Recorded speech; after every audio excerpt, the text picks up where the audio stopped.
Alors, merci, bonjour à toutes et à tous. Merci à la Ruche pour cet accueil. Et très, très content de partager avec vous ce sujet de transformation de l'industrie. Alors, on aura 3/4 d'heure de présentation et puis on gardera un quart d'heure, 20 minutes d'échange à la fin.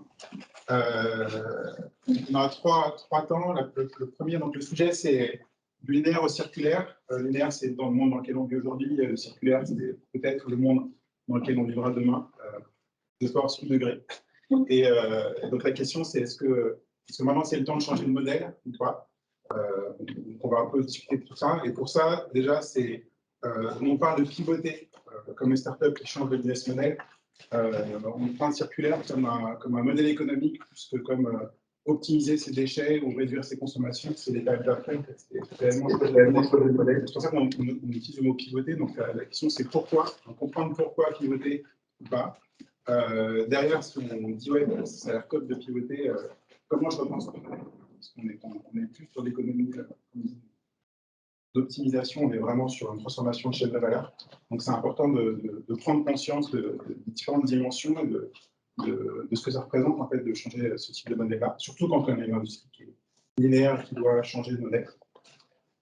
Et puis après, comment on passe à l'échelle et comment on accélère un passage à l'échelle sur ce type de transformation-là. Donc, alors, toute la matière que je vais vous présenter, alors c'est déjà basé sur notre expérience de transformation sur le terrain avec des industriels, des transformations qu'on a menées chez des industriels qui étaient déjà circulaires et qu'on aide à passer à l'échelle, donc passer de 5 millions ou 10 millions à 50 ou 60 millions de chiffre d'affaires, donc comment on fait pour changer d'échelle, mais aussi des industriels linéaires qui se disent, bah, tiens, effectivement, je vends et après je ne fais pas grand-chose, comment je peux mettre des boucles de circularité dans mes modèles économiques et dans mes chaînes de valeur, et comment, avec tout un legacy, un héritage d'industrie linéaire, on commence à repenser cette transformation. Donc ça, nous, on accompagne ça sur le terrain, donc on a beaucoup de choses qui viennent de là.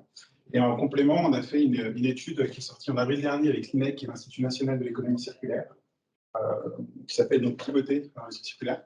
On est allé interviewer une vingtaine d'industriels qui ont soit amorcé, soit déjà bien, soit début, qui ont plutôt déjà, qui sont au moins 20 ou 30% de leurs modèles qui sont dans des modèles circulaires pour comprendre ce qu'ils ont fait et en retirer justement des principes génériques qui puissent, des canevas qui puissent aider n'importe quelle entreprise à commencer à prendre ce chemin-là. On a fait aussi une enquête, voilà, donc l'étude est en libre accès en PDF sur notre site, on pourra donner le code par ce niveau derrière. Donc il y a ça qui peut amener à étayer et il y a quelques entreprises qui sont notamment membres de la Ruche. Donc il y a celle, comme ils sont là, c'est plus facile, qui était là, qu'on a interviewé dans l'étude notamment, plus d'autres. Donc on en parlera un petit peu. Alors déjà, l'industrie linéaire dont on part, c'est le modèle dominant de l'industrie depuis la révolution industrielle. La question, c'est une question où chacun a moi je donne ma réponse, mais est-ce que c'est pas un modèle qui est dans l'impasse? Donc c'est une question qui, il y a 2-3 ans, quand on la posait, il y avait 5-6% des gens qui disaient bah ouais, carrément, il faut transformer. Les autres disaient bon, on verra bien plus tard. Maintenant, si on repose cette question-là maintenant, on est plutôt à 60-70% des gens qui disent bah ouais, en fait, on est dans l'impasse, il faudrait quand même penser à changer. Donc il y a une phase d'accélération en fait, de cette prise de conscience-là. Mais un modèle linéaire, c'est classiquement, on extrait des ressources, on fabrique, etc., on consomme et on jette.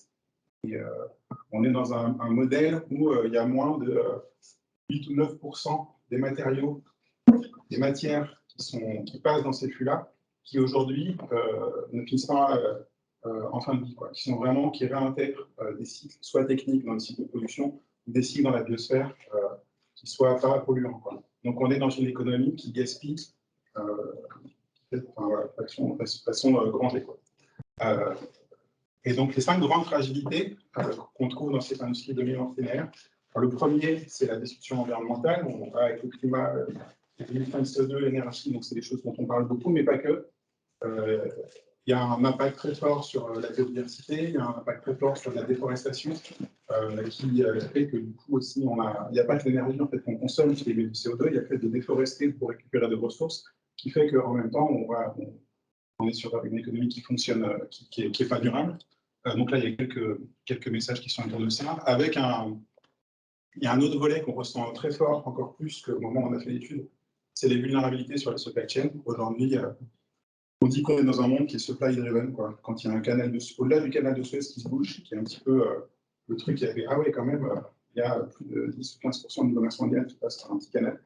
Là, aujourd'hui, entre une reprise qui est très forte et puis des supply chains qui sont un peu exsangues, alors, tout le monde dit que ça ne va pas durer, et ça ne va pas durer peut-être 2-3 ans, et puis on ne sait pas s'il n'y a pas quelle crise va arriver demain ou ça ne durera pas. Donc on est quand même dans un monde très global, plus une transformation de l'industrie aujourd'hui qui va vers transformer aussi les technologies. Quand on avec tout l'électrique, toutes les questions de souveraineté, on se rend compte que vraiment les modèles de demain, on est surtout en France, mais on est surtout en Europe.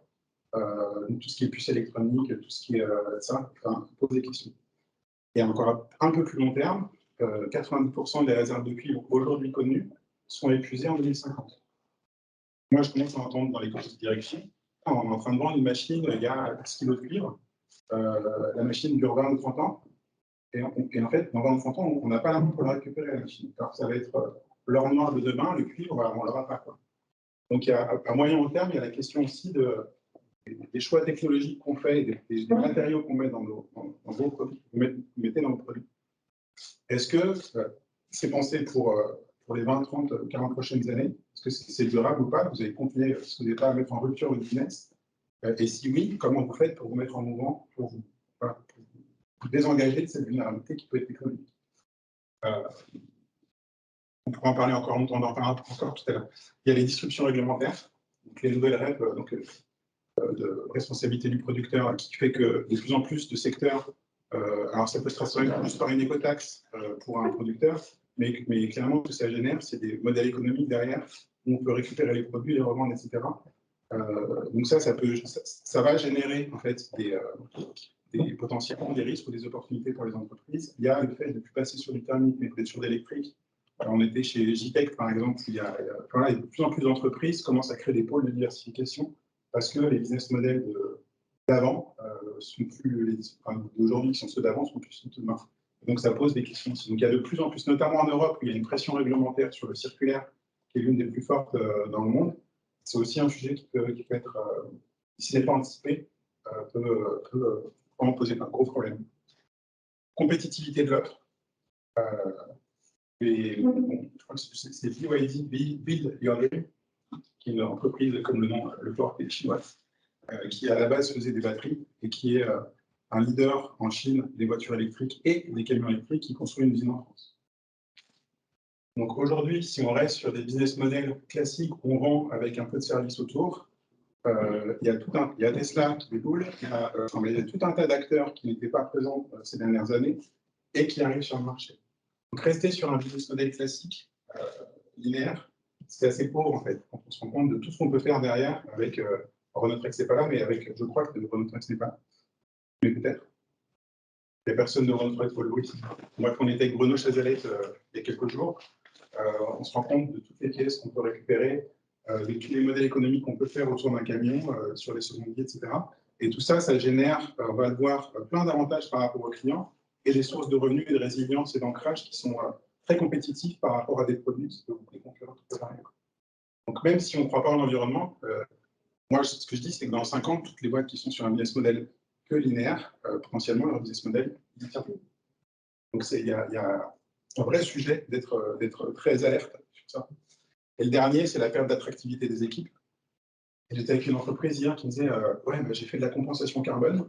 Donc en gros, je vais planter les arbres sans changer mon modèle en cliquant sur une appli. Enfin, je ne sais pas comment ça marche, mais ouais, bon, ça, c'est ok, super, mais je sais que c'est naze quand même. Enfin, si tu ne fais pas plus que ça, on est à la limite du greenwashing, quoi, déjà, quand on est à l'aéroport de Saint-Exupéry, on voit qu'on a une empreinte carbone, c'est bon, on comprend ce qu'on nous vole et qu'on n'a rien changé quasiment. Donc ça ne suffit pas en fait. Et du coup, de plus en plus, les équipes, mais moi quand je dis équipes, ce n'est pas forcément les jeunes, il n'y a pas d'âge en fait. On est dans une génération climat.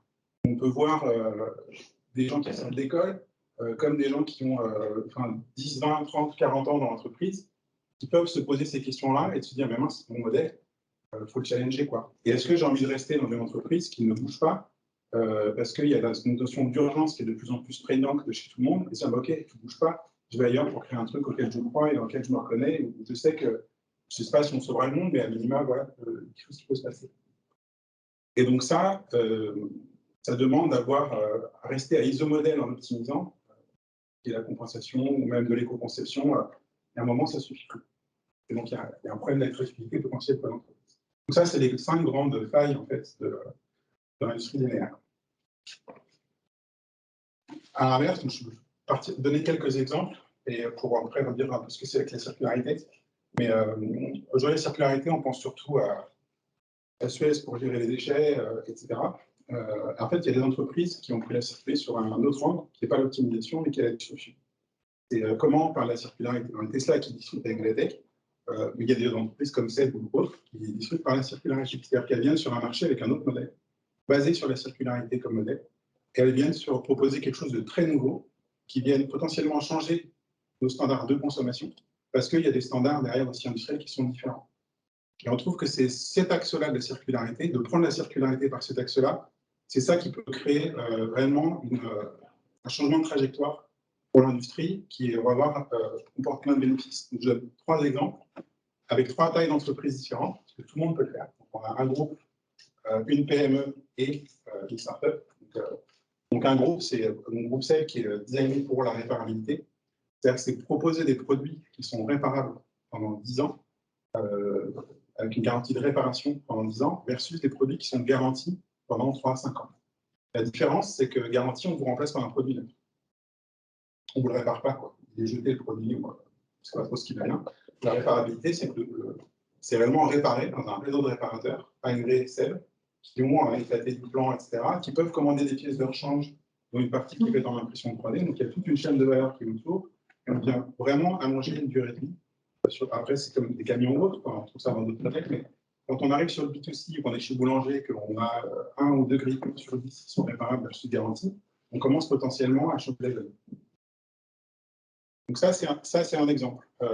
Ils vont aussi vers l'économie de fonctionnalité avec le RECO, qui est de dire, pour un étudiant, de pouvoir louer un kit d'électroménager plutôt que de l'acheter. Et si tous les ans, ils changent d'école, du coup, voilà, il y a une façon de changer aussi de pratique et de proposer une offre qui est différenciante sur un marché électroménager qui devient hyper concurrentiel aussi avec de plus en plus d'offres pays étrangers. Le deuxième, c'est Areco. Avec Areco, c'est si vous allez dans le cerise et potiron, c'est ce qui diffuse la vapeur d'eau sur les légumes et sur les bacs de légumes. Donc ça, c'est une entreprise qui est basée dans le sud de la France, qui ont une technologie de piézoélectrique qui sont hyper bons techniquement pour proposer ce service-là avec un minimum de consommation d'eau et d'énergie. Ils sont allés plus loin, ils sont en train de co-développer avec des grandes surfaces, de mettre de l'intelligence dans leurs produits avec des caméras, etc., qui permettent de donner une information à ceux de magasin pour dire attention, ton bac à légumes, personne n'achète des brocolis aujourd'hui. Est-ce que je t'applique une réduction de 10%, il est 15 heures, si oui, je clique sur. Donc, proposer ce type d'intelligence, etc., et puis le proposer pas en CAPEX, pas en OPEX, en économie de la fonctionnalité. C'est-à-dire que moi, magasin, j'ai un abonnement, ça me donne un service basé sur un service qu'on définit avec le client. Et ce qui permet en fait d'avoir une relation très différente avec le client et d'être très concurrentiel aussi par rapport à d'autres produits qui sont moins chers, qui dureront moins longtemps, mais là de proposer avec un set de services très différents, quelque chose qui peut être différent. Et pour que ça marche, il faut que là les machines, il ne faut pas qu'elles. Maintenant c'est géré par Areco, c'est-à-dire que si ça tombe en panne toutes les 5 minutes, c'est pas rentable pour Areco. Ça veut dire qu'ils doivent développer des produits qui sont hyper réparables, qui durent le plus longtemps possible. Parce que finalement, je ne vends pas mon produit. Mon produit, c'est juste une plateforme où je développe des services. Et ce n'est pas les services que je fais mon chiffre d'affaires. Donc, ça veut dire que mon produit, il faut qu'il soit ultra fiable. Et à la limite, quand je les récupère chez mon client, je peux récupérer des pièces de rechange. Je peux le remettre sur un autre marché où j'enlève des petites caméras, etc. Et je remets ça dans un cerise et potiron avec le modèle classique. Et du coup, je peux régénérer un business model avec mon produit quand je peux le sortir chez mon client pour le mettre ailleurs. C'est pour ça qu'il y a besoin d'un design pour la sécurité qu'on fait ça. Et le dernier, c'est sur un autre modèle. Là, c'est en fait comment, par la ressource, de ne pas prendre de matières premières, mais de prendre d'autres types de matières, on peut avoir aussi un business model qui soit différenciant. Donc là, Ethnici, c'est une entreprise qui est à Lille. Alors, ils ont plusieurs produits, mais il y en a un qui est plutôt marrant, c'est de prendre des coquilles de moule issues de la grande braderie de Lille et d'en faire des carrelages noirs. Imparfait, parce qu'il y a des petites traces des coquilles, mais et en fait de jouer sur cette imperfection, sur l'histoire de cette et donner une histoire en fait à du carbage qui en plus a une tenue en extérieur qui est supérieure aux matières synthétiques que peuvent utiliser d'autres entreprises. Et donc on est sur un biomatériau, et par un biomatériau, en 2-3 ans ils sont rentables, c'est un principe de micro-usine, et ils sont dans les catalogues de la Redoute et d'autres. Donc en fait, avec une innovation sur les matériaux que nous développons pas avec un saut circulaire, on arrive à faire pop-up pour être en concurrence avec des grandes marques. Donc il n'y a pas que la tech pour se démarquer comme Tesla va le faire, il y a aussi le circulaire qui permet ça. Et là, on est sur un modèle de micro-usine, c'est-à-dire que l'idée pour cette entreprise, c'est de se dire, moi, je vais faire 10 micro-usines en France, ce sera dans 10 villes différentes, et dans chaque ville, je source un matériau différent pour faire un produit différent. Donc, mon ingénierie d'innovation, c'est si je vais à Marseille, qu'est-ce que je peux prendre comme déchets qui soient propres à la ville de Marseille pour en faire une micro-usine, donc 200-300 mètres carrés, et faire un flux de matériaux qui rend cette histoire. Donc, on est sur des modèles qui sont multilocaux, enfin, très différents. Alors, les avantages, si on résume un petit peu, il y en a 3 types. Le premier, il est très interne à l'entreprise. C'est de gagner en compétitivité, comme on l'a vu. On se différencie, on ouvre de nouveaux business models par rapport au business model classique, où on arrive à créer une startup avec un modèle qui n'existe pas, et de pouvoir, si on y arrive, à quelque chose de très attrayant. On réduit les coûts et on sécurise les approvisionnements. Donc, réduction des coûts, je n'en ai pas trop parlé, mais c'est tout ce qu'on peut avoir sur le cœur d'usine, sur l'optimisation en termes de matière qu'on peut récupérer, etc. C'est aussi sécuriser ça sur l'approvisionnement parce qu'on va chercher à justement le plus sourcer loin, ou développer des achats responsables ou durables sur des bases de circularité, et donc qui permettent aussi d'être plus résilients. Et en plus, on est sur des modèles qui sont très locaux. Alors, si je reviens juste sur le principe du circulaire, et ce qu'on a vu, c'est découpler la création de valeur de la consommation de ressources. Donc, je continue à créer de la valeur qui peut être du service, qui peut être donner une histoire à un produit, qui peut être de vendre un produit, et en le découplant au maximum de la consommation de ressources, qui peut être de la matière ou de l'énergie. C'est ça le principe. C'est ça l'objectif. Et un des principes, c'est de faire circuler localement la matière. Si on part du principe que ce soit la matière conditionnée dans l'amont ou ce que devient mon produit, si je suis de base de boucle circulaire locale, je suis capable d'avoir plusieurs business models que je peux créer, qui vont faire circuler la matière le plus longtemps possible. Et les 8% dont on parlait tout à l'heure, qui finissent dans les produits, si on passe à 30 ou 40%, ce n'est pas par magie, c'est juste qu'on a créé des business models qui en se refilant entre acteurs, etc., continuent à créer de la valeur autour d'une matière qu'on n'exploite pas assez par rapport à ce qu'on a extrait. Après, la question, c'est est-ce qu'en découplant, on arrive à être suffisamment décoré de la courbe de CO2? La réponse est a priori non. C'est-à-dire qu'il y a aussi un travail de sobriété qu'il faut faire, donc consommer moins. On n'apporte pas ça là, mais voilà, en tout cas, la première étape qu'on ne regrette pas, c'est ce découpage maximum grâce à un principe de circuler la matière localement. Donc, c'est pas tactile. Merci.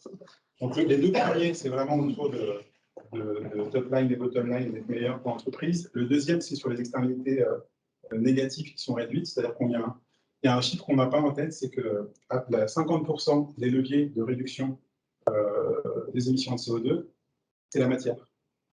On pense toujours à l'énergie, mais la matière, c'est 50%. C'est une étude de la Fondation Ellen MacArthur qui a fait cette étude-là. C'est 50%. Alors, tout bêtement, si on déforeste moins, on fait de l'agroforesterie, de la permaculture pour faire du chocolat, c'est ce que fait Valrhona. On tente de faire Valrhona avec plus de 10 000 agriculteurs, donc c'est une entreprise gigantesque à mener. Et du coup, on déforeste moins, on a moins d'empreintes CO2. Quand on parle des joailliers qui veulent décarboner leur supply chain, on dit ouais, ça va être chaud parce que 90% de l'empreinte environnementale d'une boîte qui fait des bijoux, c'est les mines. C'est tout le fait d'avoir des mines qui occupent, en fait, qui déforestent ou enlèvent des éléments qui sont naturels pour faire un environnement industriel.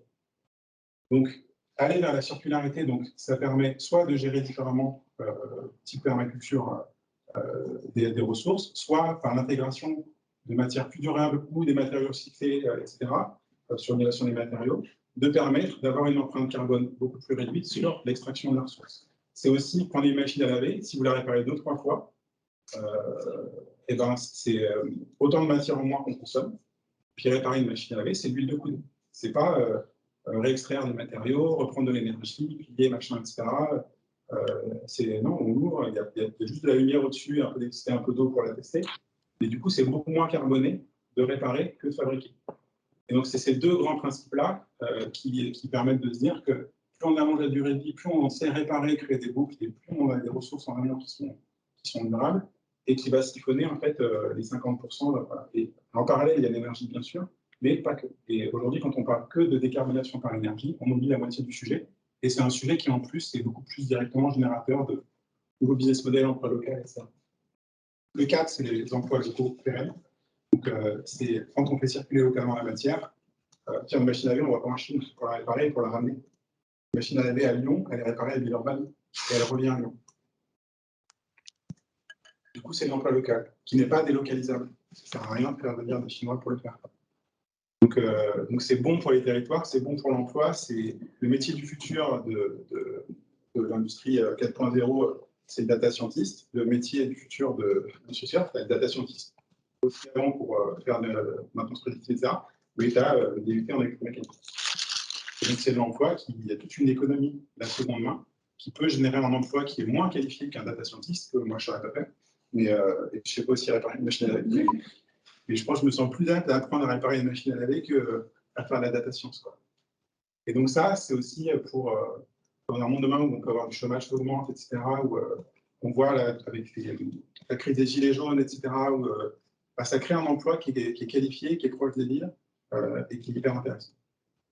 Le dernier, c'est quand on fait tout ça, si on est dans une entreprise qui se met là-dedans, on sait avoir un récit autour de tout ça, parce qu'on transforme réellement les chaînes de valeur, on crée un atelier de démantèlement, on recycle, et c'est à côté, etc. On doit designer les produits différemment, ça touche toute l'entreprise. Ça donne envie, quoi, de se dire, quand on est ingé et qu'on bosse sur des sujets comme ça, ou au marketing, on dit, ouais, on a une bosse, on va plus loin que le cœur d'usine, où on fait c'est important le cœur d'usine d'être propre, etc. Mais là, on va plus loin, on commence à toucher les chaînes de valeur. Et c'est hyper engageant. Les entreprises qu'on a interviewées, les 20, on a des gens qui sont, ouais, c'est sûr qu'on peut le dire, mais ce qu'on est en train de faire, c'est dingue. Et voilà, donc ça, c'est quelque chose qui est très fort. Repenser son modèle, du coup, une fois qu'on a pris ce virus-là, le bon virus, le principe de pivoter vers un modèle circulaire, c'est le grand principe, c'est qu'il faut sortir du cœur d'usine parce que c'est pas là qu'on a son empreinte environnementale la plus grande. C'est important son cœur d'usine parce que c'est les empreintes qu'on donne, c'est son ADN, c'est ses valeurs, ça transcrit la valeur de l'entreprise. Mais 90% de l'empreinte environnementale d'un industriel, ça se passe soit après, soit on a vu avec le Valorana, etc. Le PSA, on va relier le rapport d'activité. Les usines de PSA, si elles n'ont pas zéro carbone, le potentiel de réduction du CO2, c'est 1%. 1% du CO2 émis par PSA sur l'ensemble de son cycle de vie de voiture, c'est les usines. Ce qui pollue, c'est la voiture qui roule, et c'est la façon dont on extrait la ressource en amont. Donc c'est top le cœur d'usine, il faut bosser dessus, parce que si on n'a plus d'usine en France, ça ne fait pas grand-chose, quoi. Mais par contre, il faut adresser la chaîne de valeur. C'est l'enjeu des 10 prochaines années. Depuis 10 ans, on transforme les cœurs d'usine avec le 4.0. Dans les 10 prochaines années, il faut continuer, parce que sinon, il faut rester compétitif pour avoir l'industrie en France. Mais il faut transformer aussi les chaînes de valeur, sinon on va rater tous ces sujets. Et donc ça, c'est pour ça que c'est dur, en fait, de le faire. Transformer les chaînes de valeur, c'est beaucoup plus compliqué. C'est bien compliqué de transformer la cœur d'usine. Donc en plus, transformer les chaînes de valeur, c'est le niveau 3, le dernier niveau dans Super Mario, quoi. Pour avoir plein d'astuces, c'est pas facile. Et donc, nous, on dit, en fait, ce qu'on a capté, c'est qu'il y a 3 niveaux. Le premier, c'est l'intention et l'impact. C'est le pourquoi. Pourquoi vous voulez faire ça? Est-ce que vous voulez faire ça pour optimiser? Est-ce que vous voulez faire ça pour un 100 millions de chiffre d'affaires? Vous voulez faire ça pour faire 1 million de chiffre d'affaires ou pour en faire 15 millions de chiffre d'affaires? Et pourquoi vous voulez le faire? Et comment vous allez le mesurer? Donc ça, c'est déjà la première étape. Comprendre son potentiel, ses risques et son potentiel, et d'en faire un point à 3, à 5, 10 ans. Michelin, ils disent non, on n'aura plus de pneus en caoutchouc, on n'aura que des biomatériaux recyclés, qui sont durables.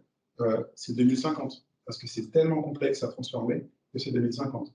Mais il y a un objectif qui est très transformant et avec une échelle de temps qui est compatible avec l'enjeu de transformation. Donc ça, c'est le premier, c'est arriver à dessiner cette vision-là en comprenant, on va verra comment, mais ça, c'est le premier point, c'est fondamental. Moi, une entreprise qui me dit, ouais, je fais ça parce que, voilà, pour compenser, oui, c'est pas très compliqué, il n'y a pas de changement de modèle. Enfin, versus, le deuxième point, une fois qu'on a ça, c'est trouver par quel business model on verra après, les business models circulaires, c'est comment on va transformer son modèle. Et donc là, c'est transformer le modèle, c'est trois choses. Donc c'est le deuxième cercle, c'est son modèle circulaire du futur, enfin, de demain. C'est quel business model? Il faut transformer le business model. Parce que vendre un produit, enfin, vendre de la circularité, c'est vendre quelque chose d'autre qu'un produit comme ça. Il faut vendre de la réparabilité, des biomatériaux. Donc il y a un nouveau business, une nouvelle proposition de valeur à écrire, qui peut être complémentaire du linéaire à côté, ou qui peut transformer le linéaire qu'on a aujourd'hui. Ça peut être deux choses en parallèle qui se rejoignent, ou tout de suite passer du modèle linéaire qu'on avait avant au circulaire, si c'est possible. Mais du coup, changer de business model, ça veut dire changer de modèle industriel. Si vous commencez à vouloir récupérer des produits pour les revendre en les réparant, il faut mettre une relation logistique, il faut mettre des ateliers de réparation, il faut bien sourcer. Est-ce qu'on est capable de sourcer 10 produits par mois ou 200 produits par mois? Et donc, toute cette chaîne de valeur là, opérationnelle, il faut la construire parce que souvent, elle n'est pas là. Et après, il faut repenser la notion de produit. Réparer un produit qui n'a pas été conçu pour réparer, ce n'est pas possible. Si vous n'avez pas accès à la pièce, machin, et que ça prend 1h30, l'heure, ça coûte de l'argent, versus je l'éclipse, je change. Voilà, donc, repenser ces produits, c'est l'époque. Et modèle économique, modèle industriel et design produit, les trois se pensent simultanément pour réussir à créer ce modèle circulaire. Et après, on a des facteurs d'accélération. Donc, une fois qu'on a ça, c'est à quel point on a un modèle qui est local ou qu'on arrive à passer à l'échelle. Il y a trois grandes familles de leviers à activer. Le premier, c'est être agile dans l'exécution. Quand on est un groupe, retravailler ça, ça demande de décloisonner de toute l'entreprise, horizontalement et verticalement. C'est-à-dire que moi, ce que je dis souvent, si j'avais un client qui devait récupérer des machines pour les réparer, pour mettre une circularité, le chef de projet, je dis, écoute, si tu as trouvé un produit à Lille, est-ce que tu peux prendre un camion, là, demain, qui tout, tu as le budget, on va le chercher, et tu as 2 mecs, on le répare, et cette semaine, on le répare. Ou est-ce qu'il faut que tu attendes 3 mois, avoir le comité de pilotage pour savoir si tu peux débourser 10 000 € pour le faire? Si 3 mois, c'est mort. Si tu pour 10 000 € sur un business model à 10 millions, tu es dans 3 mois, tu en as pour 10 ans, quoi. Et donc l'agilité, elle est aussi dans la façon d'innover et la façon d'itérer rapidement. Donc là, on est à la ruche avec les boosters, etc. Comment on arrive à avoir une logique d'innovation où on arrive rapidement à prouver quelque chose en décloisonnant les bonnes composantes. Écosystème étendu, on ne peut pas faire une chaîne de valeur circulaire tout seul, on a besoin de partenaires industriels sur l'appareil, sur la chaîne horizontale, et verticalement aussi potentiellement. Si on a des investisseurs qui sont ultra court terme, ou si tu dis, bah non, tu disais ton EBITDA, il est 3 points là-dessus, j'en sais rien ce que ça va rapporter, il ne fait que les trucs qui sont matrices, enjeux accessibilité, tout à droite, gros potentiel et facile à mettre en place, mais tout ce qui a plus gros potentiel mais qui va mettre en place, je te dis non parce que dans les 2 ans ça ne chiffrera pas, bah, ça ne marche pas. Donc ça aussi, c'est un exemple, trouver des assureurs quand on va faire, pas vendre le produit, mais le mettre à disposition avec des services, bah, trouver des assureurs qui permettent, ou des financiers qui permettent d'assurer le volet. Bah, je n'ai pas un CAPEX, j'ai un OPEX, donc du coup j'ai un décalage de BFR. Donc il y a ces sujets-là, est-ce que l'entreprise est prête à le faire, est-ce qu'on a les bons partenaires pour le faire? Et le dernier, c'est l'innovation technologique. Renault Trucks, ils mettent de la maintenance prédictive, etc., avec une connexion à distance pour allonger la durée de vie des camions. Si on n'a pas ce type d'outil-là, c'est dur de passer à l'échelle ce type de données. Si on récupère un produit, on ne sait pas ce qui s'est passé sur le produit, on n'a aucune traçabilité. Voilà, donc soit on met une fiche qu'on colle et pendant 15 ans, on espère qu'elle ne se décolle pas, soit on met de la blockchain, on commence à avoir de la technologie. Donc, ce n'est pas incompatible avec la technologie, c'est juste que c'est une technologie qui est faite pour alimenter et augmenter la durée de vie et tous les business models circulaires qu'on peut mettre. Et donc ça aussi, c'est un autre facteur. En termes de temps, pardon, je vois Maglone. Tout bon, t'es OK, il te reste encore un petit quart d'heure. Super, c'est pas grave. Non, il n'y a pas de souci. Les business models circulaires, en fait, ils sont présentés là. Il y en a 6, il y en a 5 qui sont sur augmenter les cycles d'utilisation, de valorisation des produits.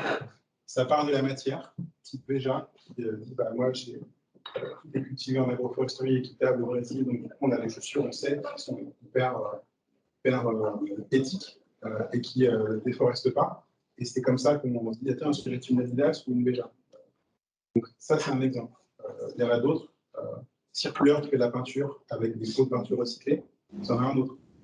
Je n'utilise aucune matière vierge pour faire mon gros produit.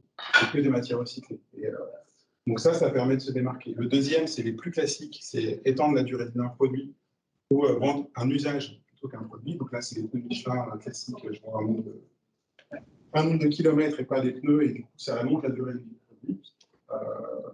Ensuite, il y a les autres qui sont les boucles de régénération. Alors, on peut les décrire, on pourrait me donner 15 ou 20 degrés de régénération. Si on fait simple, il y a réemployer des produits. Au sens large du terme, employer, ça peut être juste alors, en les réparant et en les revendant à quelqu'un d'autre que le propriétaire. Ça peut être en faisant du refurbishing ou du remanufacturing, donc on va beaucoup plus loin dans ces étapes-là. Derrière, c'est employer des composants, c'est les spare parts. Si un camion, on a plus, c'est qu'il ne rendra plus, on peut le démanteler, récupérer tout un tas de pièces de rechange pour les remanufacturer et les remettre sur le marché. Et à la fin, ça peut être des matériaux. On peut aussi récupérer du cuivre, etc., pour les remettre dans des boucles d'utilisation. Voilà. Ça peut être aussi des matériaux qui se compostent, on n'est plus dans la cycle technique, et on va rentrer dans le cycle plutôt autour de la biosphère. On est sûr qu'à la fin, on n'a rien gaspillé. Et tout a un usage dans la matière. Mais pour ça, il faut concevoir dès l'amont son produit avec cette vision-là. Donc, c'est très transformant. Et le sixième, c'est que même quand on fait tout ça, on utilise de l'énergie, on a quand même de la perte de matière, etc. Et donc, il y a des entreprises qui vont être plutôt là sur un modèle de réduire les externalités négatives. Donc, c'est Schneider, par exemple, qui fait des produits qui ça vous donne de l'énergie, mais en même temps, en consommant 30 ou 40 ou 50% de moins d'énergie que d'autres produits.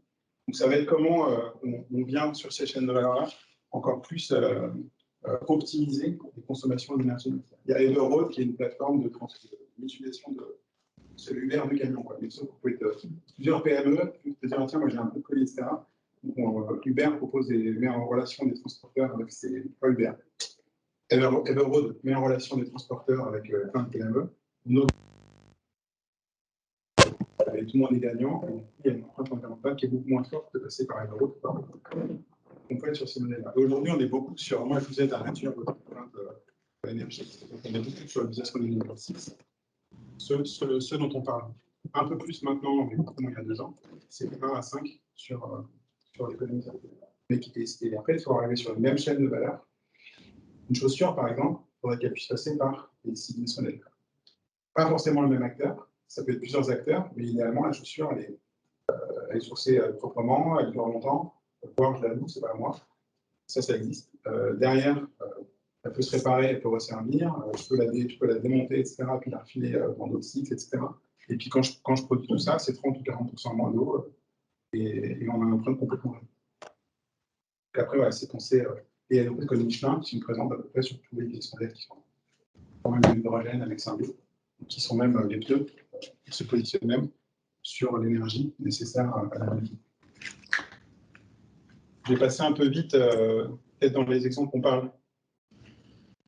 Enfin, je vous aurai la présentation, je pense, mais il faut intégrer ces concepts-là, je l'ai dit plusieurs fois, dès le design des produits. Un exemple qui est sympa, c'est le Fairphone. Je ne sais pas si quelqu'un ici sait où un iPhone est réparé. Voilà, un Fairphone, c'est fait pour être ouvert avec des blocs, des tutos, etc.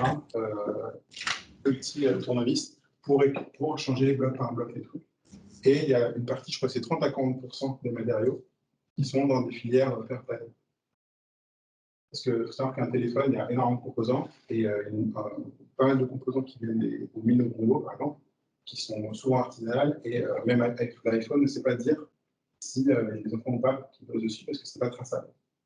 Donc il y a tout un travail. Donc là, on voit qu'il y a plusieurs business models derrière. La réparabilité, la question des matériaux, etc., qui sont dans ce business model.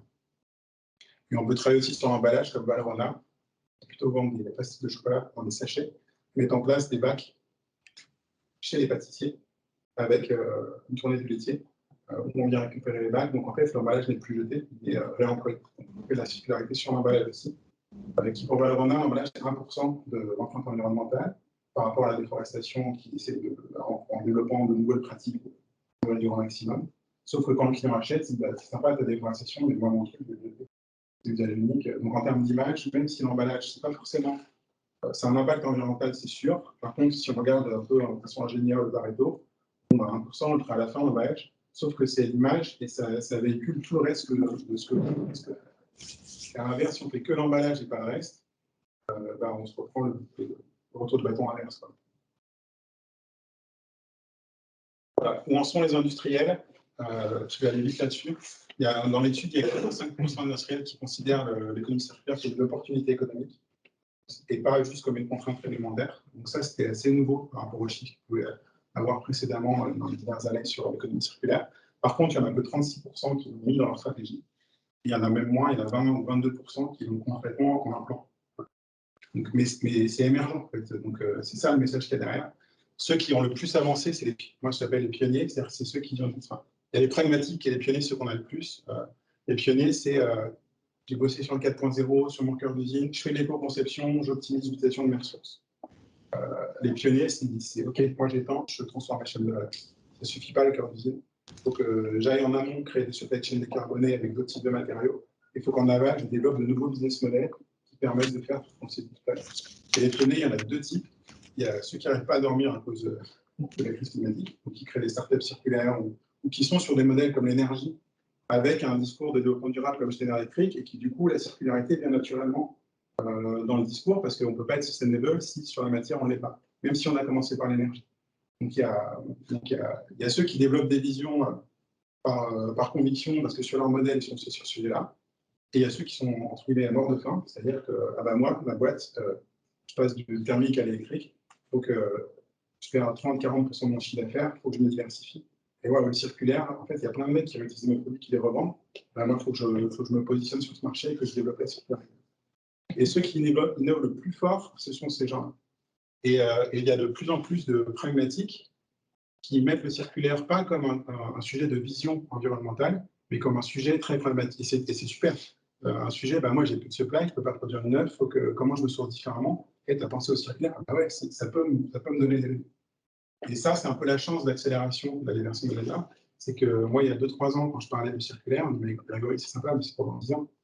Et alors qu'aujourd'hui, je revois les mêmes, je dis alors, tu arrives à sourcer? Ah bah non. Et puis en plus, le truc que je jette, je pense qu'il pourrait marcher encore, et puis je le rachète en Chine 30% plus cher, et en plus, je ne sais même pas quand est-ce qu'il arrive. Ouais, mais c'est con, et tu ne peux pas garder ton truc? Ah, je ne sais pas, j'ai mes pensées. Puis du coup, les discours changent. Comment on accélère le passage à l'échelle? Alors, il y a plein de freins pour trouver et scaler ce modèle.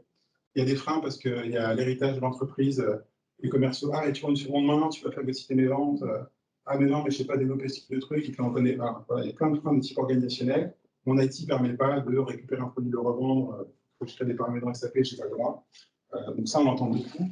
Il y a trouver son modèle. Qu'est-ce que je vends? Comment? Mes clients ne sont pas prêts. Je n'ai pas la bonne chaîne de valeur parce que je ne sais pas sourcer des produits. Je sais que les personnes me vérifient parce qu'ils les gardent déjà. Donc, comment on arrive à s'insérer et créer cette chaîne de valeur-là? Donc, au-delà des freins internes et des freins externes, et il y a des sujets de rentabilité. Comment on arrive à prouver progressivement, quand on est dans les logiques court terme, d'accepter Uber n'est pas rentable. Uber n'est pas rentable. C'est une start-up encore, alors qu'il y a des milliers de chauffeurs.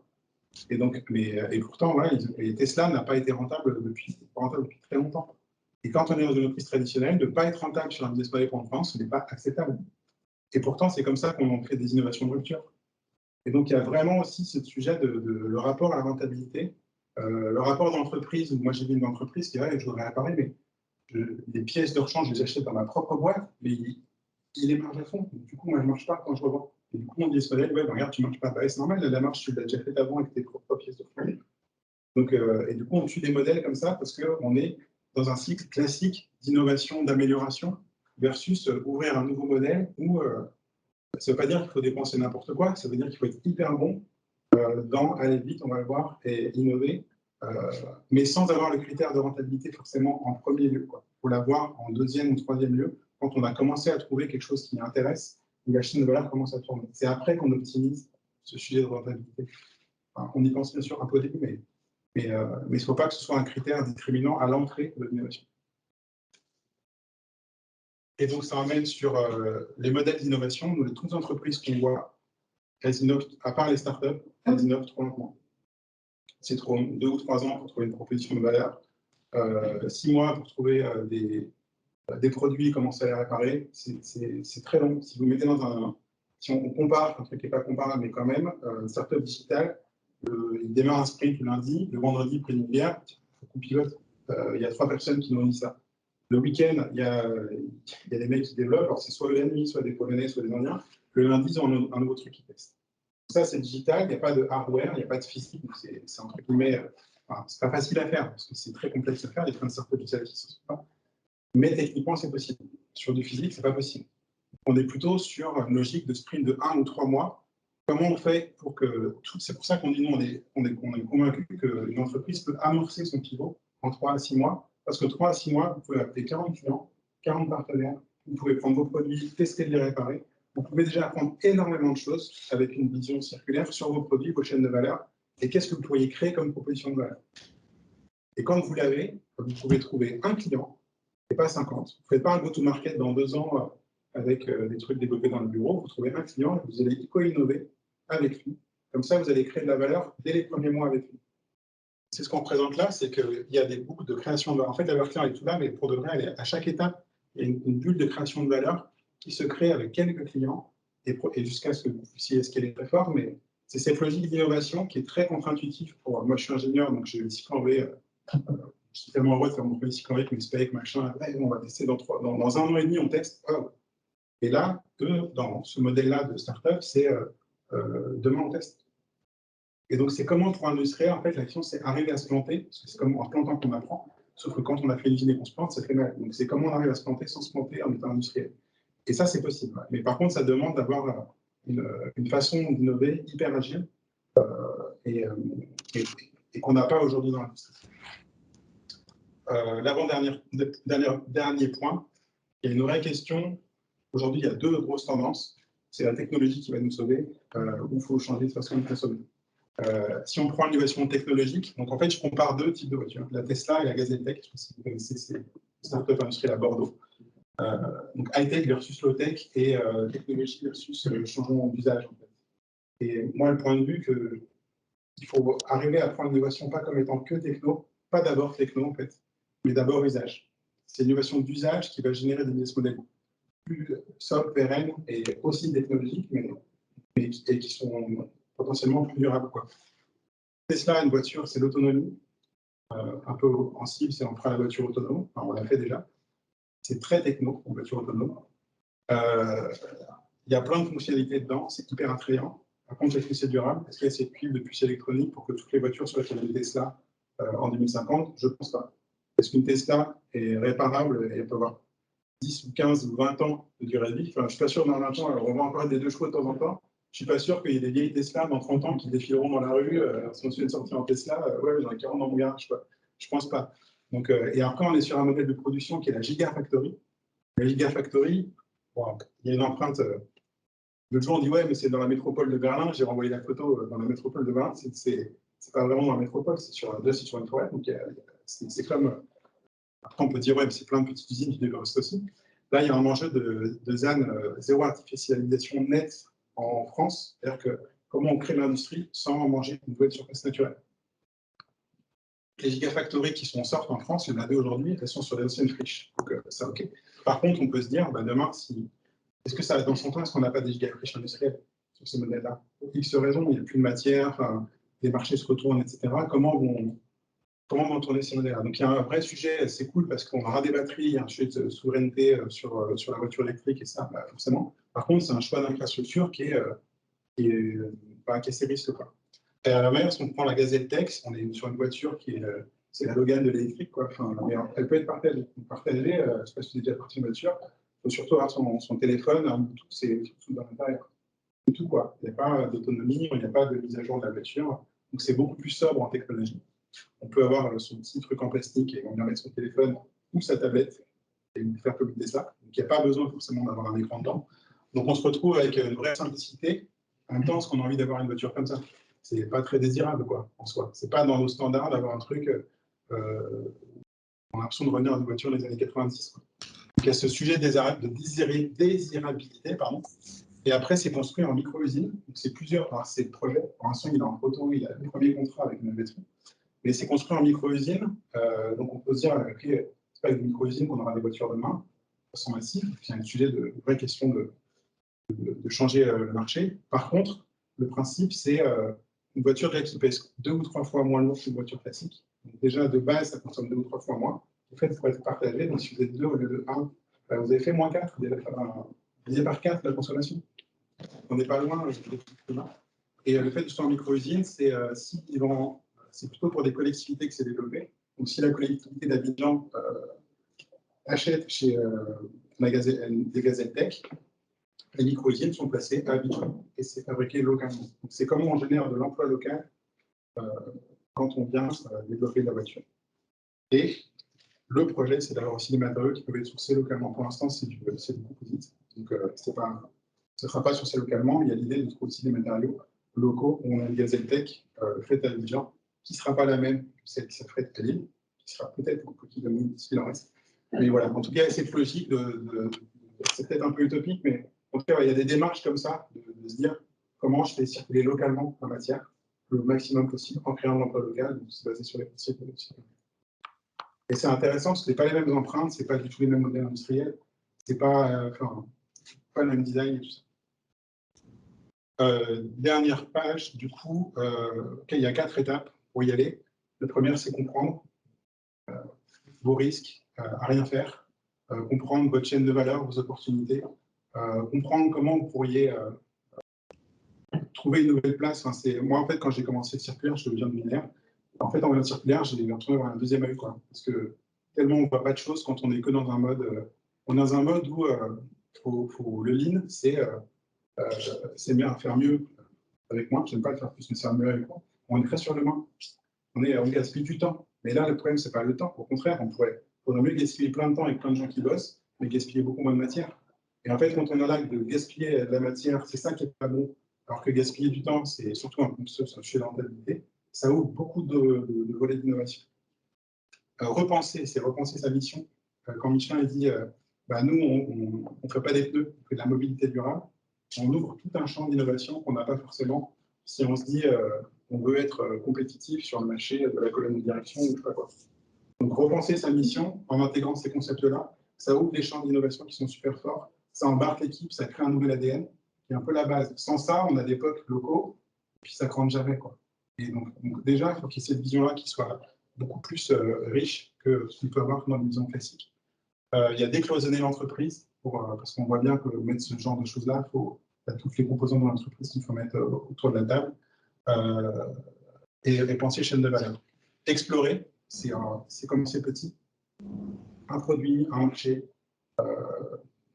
un pays, une zone. Enfin, commencer petit, pourquoi? Parce que c'est comme ça qu'on apprend. Moi, c'est pas en rapport de machine avec, j'ai beaucoup appris, ça va être long. Je préfère en avoir une, et la faire bien pendant une semaine, et au moins j'aurai appris des trucs, après on fait une deuxième, j'aurai encore appris. Donc il y a cette logique de découper petit suffisamment pour aller vite et apprendre, mais pas trop, pas avoir un truc qui ne sert à pas grand-chose, quoi. Donc il y a cette notion-là de découpage pour aller vite, et en fait c'est plus on itère, plus on apprend et plus on a quelque chose qui tient la route, et c'est en itérant avec ses clients qu'on apprend encore plus. Je sais plus, je crois que c'est le film de Pixar. Dès la première semaine, il y a déjà un scénario, des dessins. Et en fait, le truc, il s'itère mais des dizaines de fois. C'est pas au bout de 3 ou 4 mois, vas-y, tu montes les rushs et on décide. C'est l'itération, mais tout de suite, quoi. C'est pour ça que c'est sympa, le film Pixar, c'est que ça a beaucoup itéré. Donc ça, c'est hyper important. Mesurer l'impact. Ça peut être par des ACV ou ce que vous voulez, mais c'est connaître votre impact. C'est comme en ligne, si vous ne connaissez pas votre impact, vous ne pouvez pas vous améliorer. Donc, et puis, adapter l'organisation, comme on a dit, sur le volet d'innovation. Et une fois que vous avez commencé avec tout ça, à trouver une proposition de valeur, tester une solution sur un petit marché, ça s'appelle Product Market Fit. On a un premier produit qui marche sur un marché. Derrière, c'est de passer à l'échelle. Et donc, c'est là où on n'est plus forcément local dans l'innovation. Il y a les équipes qui posent plutôt global, un multi-marché, etc., qui sont déjà là pour se dire attends, ton truc, tu sais, ça marche que chez toi, ça ne marchera jamais sur le reste. Donc, ils disent oui, non, c'est bien, si ça marche, ça peut être cool pour le reste du monde. Donc, ils sont déjà présents, même si on a commencé petit. Mais par contre, là, il y a le volet de passer à l'échelle. Et passer à l'échelle, c'est pas en passant 3-8, on fait toute modèle circulaire dans le monde entier, c'est comme mon modèle qui marche sur une zone donnée, je viens le répliquer en m'adaptant, parce qu'on n'a pas les mêmes matériaux, pas les mêmes chaînes de valeur, c'est pas les mêmes armes. Et on recrée le système sur les principes de l'Europe, on le recrée en Chine en l'adaptant. Donc, il y a une réinnovation à faire sur le modèle pour que ça puisse tomber. Par exemple, ils disent c'était pas les grille-pains, mais je donnais dans les grille-pains en Chine, le recycler. Alors, je sais plus, en fait, en Allemagne, ils veulent du neuf, ils aiment moins le recycler. Voilà, des pays n'ont pas les mêmes attentes, il faut repenser les produits. Voilà, j'espère que je n'ai pas été trop long. C'est parfait. Parfait. Il nous reste combien de temps du coup, pour les questions? Bon, il nous reste une dizaine de minutes. Une dizaine de minutes. Voilà, je ne sais pas si vous avez des questions. N'hésitez pas si vous avez des questions en salle aussi, en visio, voilà, vos ressentis aussi, si vous avez des choses à dire, n'hésitez pas. Je pensais, Grégory, Bertrand de la Ruche, on pourrait peut-être dire un mot sur ce qu'on est en train de lancer en commun, la Ruche et PO, parce que c'est comment que ça avance en fait. Alors, depuis à peu près depuis mars-avril, en fait, il y a chez la circularité qui est de plus en plus discutée au sein de la ruche. Il y a eu en juin aussi un gros événement ici sur l'industrie circulaire. Et depuis, en fait, il y a un groupe d'industriels qui sont Renault Trucks, Olot, LDS, SEB, en fait, il y en a plein, Montabert, JTEC, etc., qui sont tous dans dire effectivement de circulaire, comment j'intègre un nouveau business model, et notamment le remanufacturing ou le refurbishing, c'est-à-dire le fait de pouvoir réparer à différents niveaux son produit et le remettre sur le marché avec une garantie de fonctionnement global. Ce n'est pas juste une réparation, je suis dans le tableau, c'est bon, ça marche. C'est des processus un peu plus complets et qui trouvent de nouveaux marchés sur les produits, sur les spare parts.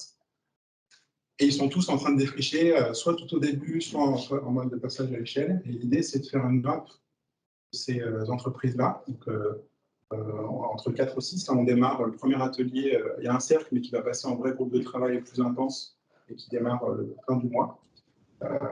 Où c'est de se dire, on fait des sprints, comme on a dit là, sur des séquences de 3 mois, au moins une séquence, voire 2 séquences de 3 mois, où chacun va se mettre, OK, qu'est-ce qui manque, telle boîte, je ne sais pas où sont mes produits.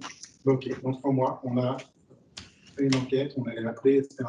On a compris pourquoi les gars ne trouvent pas les produits, quel incentive on peut mettre en place, comment on peut les tester. Voilà, on vient prendre les parties du business model qui ne fonctionnent pas dans le modèle et on vient se mettre en mode hyper agile pour faire une sorte d'accélération par entreprise. Et tous les mois, il y a une rencontre de ces entreprises-là qui viennent se challenger, partager, se faire avancer mutuellement. Parce qu'ils m'attendent, mais ça, j'ai peut-être passé 10 fois. Tiens, tac, on a fait ça. Le gars, il gagne 3 à 6 mois. Voilà, donc on est en train de créer cette émulation parce que c'est tellement transformant que c'est toute l'entreprise. Et l'ambition, en fait, ça n'existe pas en France. Ce type de grappe autour de business model circulaire sur les manufacturing, ça n'existe pas.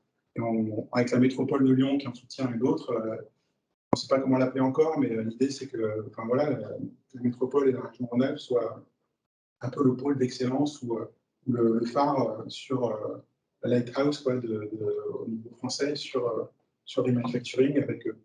Et ce n'est pas forcément qu'une vague, il y a peut-être d'autres grappes qui se mettent en place. Et on regarde aussi avec l'ADEME comment ça aussi, ce type de programme peut être soutenu, parce qu'on est un peu hors casse. Souvent, l'ADEME, c'est par outil. Et là, on essaie d'avoir quelque chose qui est plus global. Donc, on défriche. Quelles sont les ressources qui sont mises en œuvre par les entreprises? Est-ce que c'est souvent les directions innovation? Est-ce que ce sont les R&D? Est-ce que ce sont des personnes plus management ou opérationnelles, ingénieurs? C'est assez... Alors, il y a beaucoup l'after-sale. Par exemple, ça peut être, alors je prends le cas de Seb.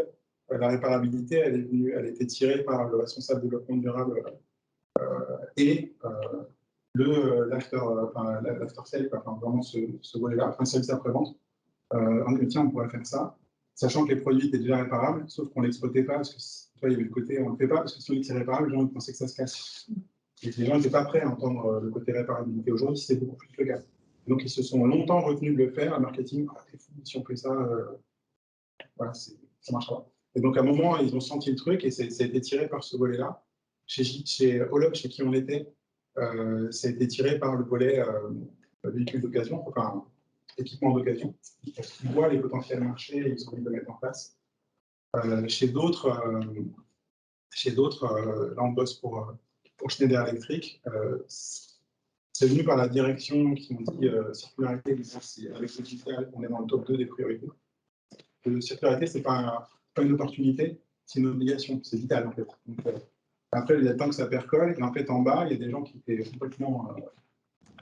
Comment on va entrer un mec qui n'a pas 35 ans, il est expérimenté sur le climat, et il est développeur produit, et puis il allait voir des gars, tiens, si on testait ça, il y a des machines qui ont récupéré de retour qualité, tiens, on les répare, on les met sur le marché, ils ont fait ça en douce.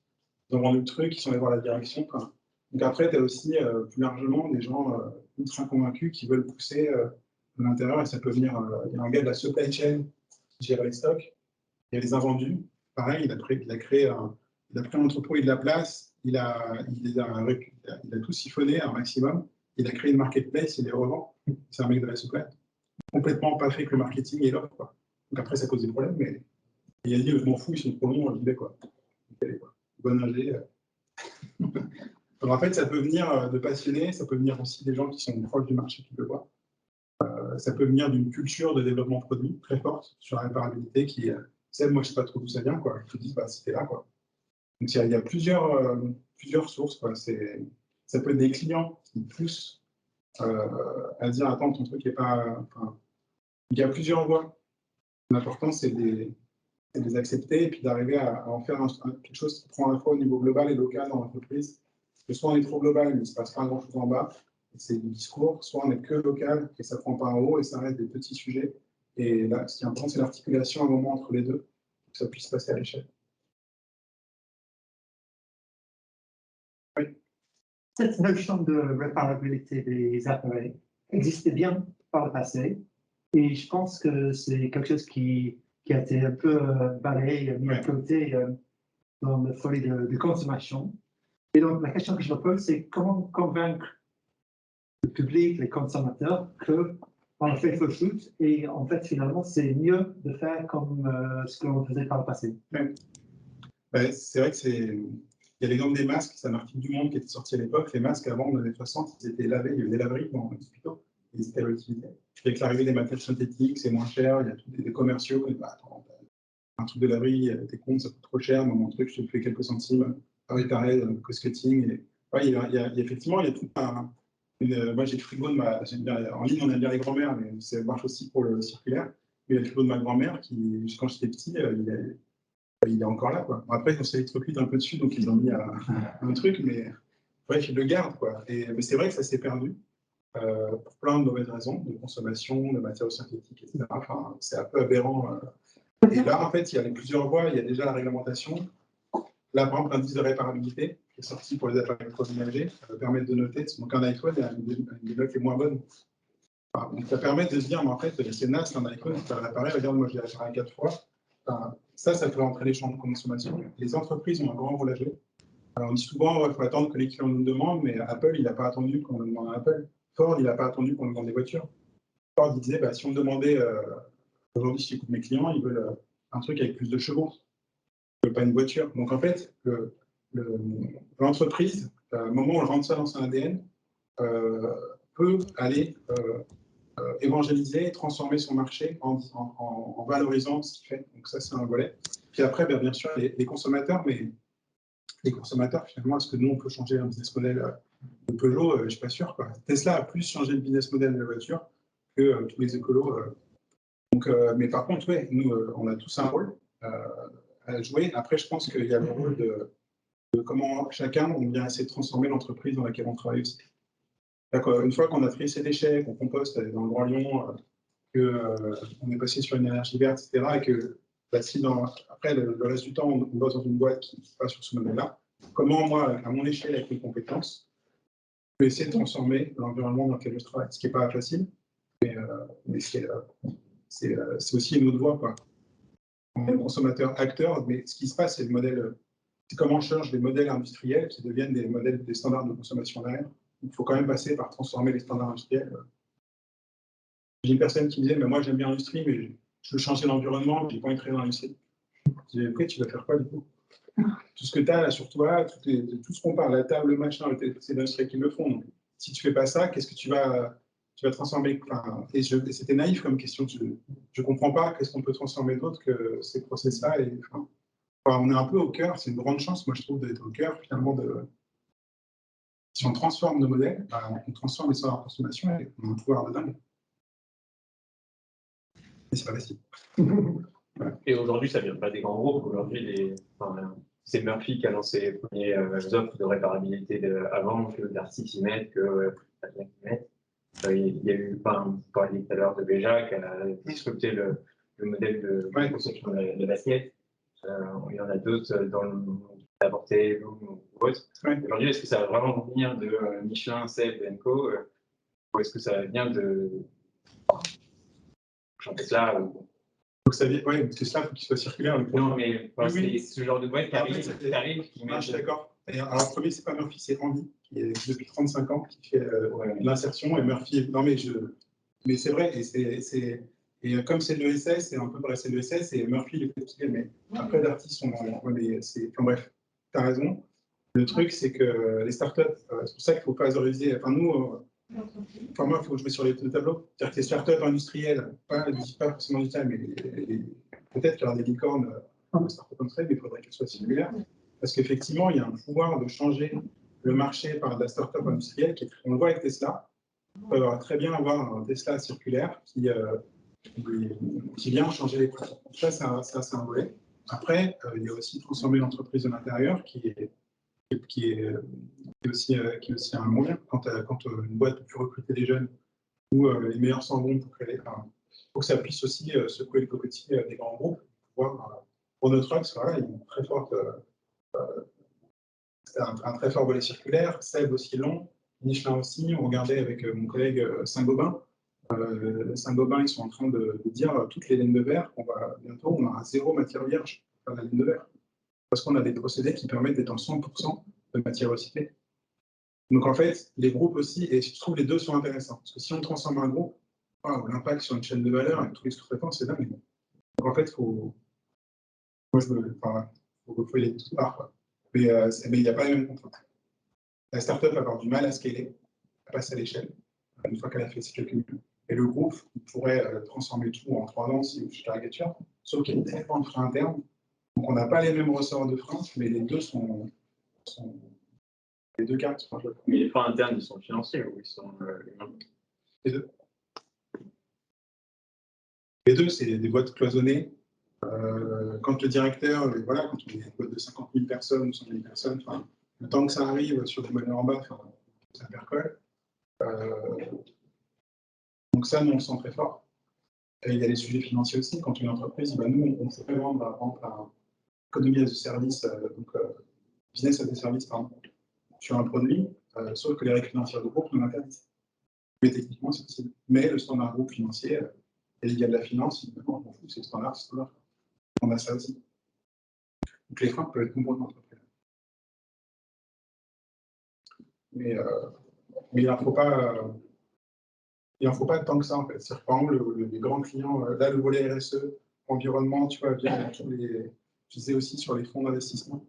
Je crois que les fonds d'investissement impact, c'est vraiment pas la majorité aujourd'hui. Par contre, 2/3 des investissements qui sont faits sur le dernier trimestre, c'était sur le modèle fonds impact. Donc, quand les fonds aussi iront mettre de l'argent fait sur des modèles plus vertueux qui n'intègrent pas que le carbone, mais le circulaire, ça ira. En fait, voilà, il faut y aller. Ouais. Voilà, avec les difficultés que les startups plutôt industrielles, elles ont du mal à passer au fond parce que ça fait vraiment de faire une usine. Voilà, dès que Bruno Le Maire dit on a fait une licorne, on dit sympa, mais la prochaine, il faut qu'elle soit industrielle et circulaire. Ouais. Non, mais je suis d'accord, il manque encore plein de briques. Il y a plein, en fait, il manque une grande narration autour du circulaire, autour des startups industrielles. On parle beaucoup de décarbonation, mais s'il n'y a pas de circulaire, on ne va pas du tout traiter le sujet, quoi. Et ça manque, et c'est pour ça que le sujet on lance avec la ruche, ça fait partie à notre échelle de se dire, mais ce sujet-là, quand on fait la remanufacture, Régis, tu connais le chiffre pas, mais c'est 60 à 90% moins carboné de remanufacturer. On récupère à peu près, dans les modèles, 80% de matière. Mais ça ne veut pas dire que c'est 80% décarboné, puisqu'il est parti pour récupérer la matière, etc. Mais c'est quand même impressionnant de récupérer autant de matière. Ça, plutôt que de mettre des bacs, et si on compte ça en empreinte carbone, les chiffres ne sont pas ridicules. Et en fait, il manque cette histoire-là. Pour qu'il y ait un axe aussi fort de la Startup Nation, il faudrait qu'il y ait la Circular Nation, quoi. Et il ne faudrait pas qu'il y ait une Silicon Valley, il faudrait une Circular Valley. Là, il y a un fonds d'amorçage de 24 millions d'euros avec la métropole de Lyon. C'est super parce que ça va être sur des boîtes à impact, mais il faudrait que ce soit 24 milliards, quoi.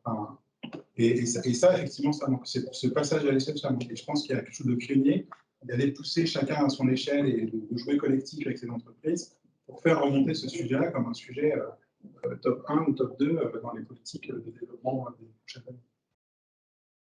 Il y a du boulot à faire.